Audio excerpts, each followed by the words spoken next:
Let's talk a little bit about keyboard shortcuts. To get to those, you can do this by going to the pop-up menu on the right and then clicking on the gear here. And we're looking for device. And then you can go to keyboard. And you're going to scroll down toward the bottom. And it's going to have a little link that says view keyboard shortcuts. And then it pops up with this. And you can see popular shortcuts, tabs in Windows, pages in browsers, system and display, text editing, and accessibility. Okay.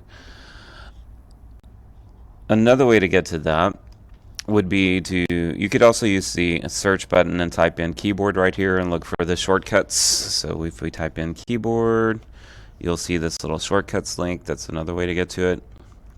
There's also a shortcut for getting to the keyboard shortcut. So do Control, Alt, and question mark all together, and it will open up this keyboard menu. One of the ones I want to point out is right here, docking to a left and to a right. Know that this is something we frequently do where we want one window on the left side and one window on the right side. So use that alternate plus brackets. That's an easy one.